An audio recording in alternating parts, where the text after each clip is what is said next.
নমস্কাৰ, মই অমৰজ্যোতি চেতিয়াই মোৰ অমৰজ্যোতি ব্লগ ইউটিউব চেনেলটোলৈ সকলোকে আদৰণি জনাইছোঁ।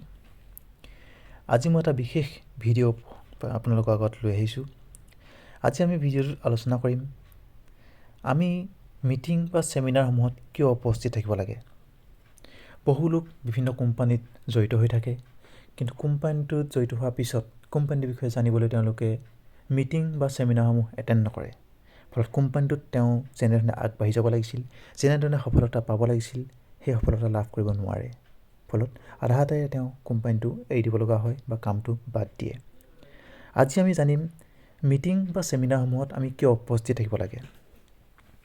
প্ৰথম কথা হ'ল, আমি আমাৰ কোম্পানীটোৰ প্ৰকৃত সত্য জানিবলৈ আমি মিটিঙত উপস্থিত থকাটো খুবেই প্ৰয়োজন। কিয়নো কোম্পানীটোৰ যিসকল এজেণ্ট আপোনাৰ লগত যোগাযোগ কৰি আপোনাক কোম্পানীটোত জইন কৰিছিল, তেওঁ যিখিনি কথা আপোনাক কৈছিল, সেই কথাখিনি সঁচা নে মিছা, তেওঁ কোৱা ধৰণে কাম কৰে নে নকৰে কোম্পানীয়ে, এই সকলো কথা জানিবলৈ আমি আমাৰ মিটিং বা ছেমিনাৰসমূহত উপস্থিত থকাটো খুবেই প্ৰয়োজন। কোম্পানীটোৰ প্ৰকৃত সত্য জানিবলৈ আমি মিটিঙত উপস্থিত থাকিবই লাগিব। নহ'লে আমি কোম্পানীটোৰ বিষয়ে ভালদৰে বুজি নাপাম আৰু যেনেধৰণে আমি আগবাঢ়ি যাব লাগিছিল তেনেধৰণে আগবাঢ়ি যোৱাত অসুবিধা হ'ব।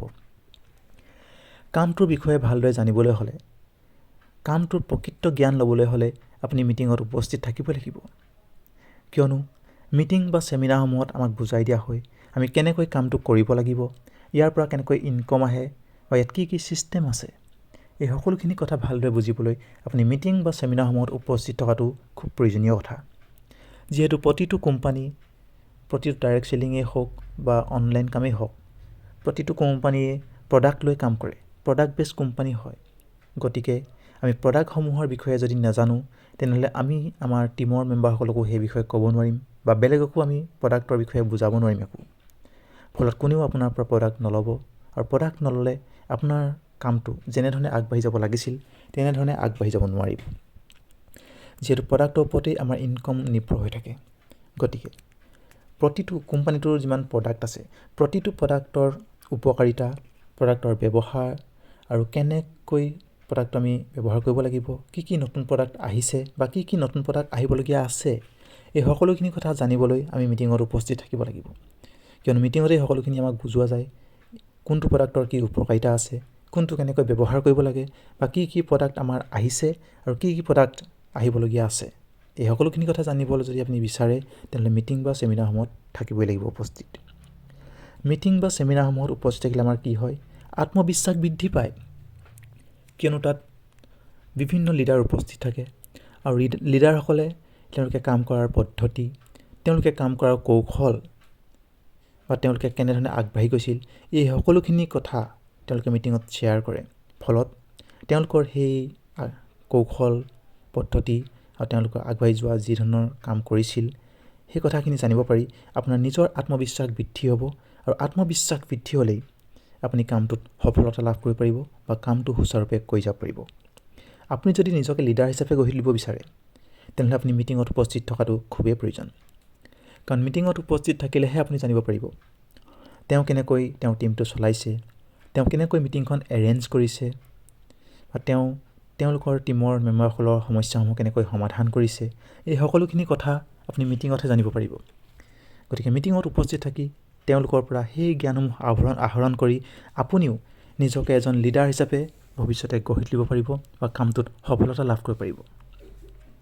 মিটিংসমূহত যিহেতু ব্যৱসায়টো কেনেকৈ আগবঢ়াই নিব পাৰি তাৰ ওপৰতেই আলোচনা কৰা হয়। ফলত নিজৰ ব্যৱসায়টো আগবঢ়াই নিবলৈ আপোনাৰ সুবিধা হ'ব। লগতে আপোনাৰ টীমৰ মেম্বাৰসকলকো সেই একেখিনি কৌশল শিকাই আগবঢ়াই নিয়াত যথেষ্ট আপুনি সুবিধা লাভ কৰিব। মিটিঙত উপস্থিত থাকিলে আপোনাৰ মানসিক স্থিতি সবল হ'ব। দুৰ্বল মনোভাৱেৰে যি কাম কৰিম বুলি আহিছে, সেই মনোভাৱ সলনি হৈ তেওঁলোকৰ মানসিক স্থিতি সবল হ'ব। যিহেতু যিকোনো কামতেই আমি যেতিয়াই প্ৰথম জইন কৰোঁ, কামটো আমাৰ সহজ যেন নালাগে, কামটো কৰিবলৈ বহুত কষ্ট হয়, বহুত টান যেন লাগে। কিন্তু লাহে লাহে কৰি আমি যেতিয়া গৈ থাকোঁ, তেতিয়া কামটো সহজ হৈ পৰে। ঠিক একেধৰণে আমি যদি মিটিঙত উপস্থিত থাকোঁ, তেনেহ'লে আপোনাৰ মানসিক স্থিতি সবল হৈ পৰিব। যদি আপুনি নোৱাৰোঁ বুলি ভাবি আছে, আপোনাৰ মনটো দুৰ্বল হৈ পৰিছে, তেনেহ'লে মিটিঙত বিভিন্ন লিডাৰৰ কথা শুনি বা লিডাৰসকলক লগ পাই সকলো কৌশল জানি আপুনি কামটো কৰিব পাৰিব আপোনাৰ মানসিক স্থিতি সবল হ'ব আৰু সোনকালে সফলতাৰে আপুনি আগবাঢ়ি যাব পাৰিব। মুঠতে নিজকে আপুনি যদি আগবঢ়াই নিব বিচাৰে, যদি সফলতা লাভ কৰিব বিচাৰে বা ছিষ্টেমটো আপুনি শক্তিশালী কৰি চলাই নিব বিচাৰে, তেনেহ'লে আপুনি মিটিঙত উপস্থিত থকাটো খুবেই প্ৰয়োজন।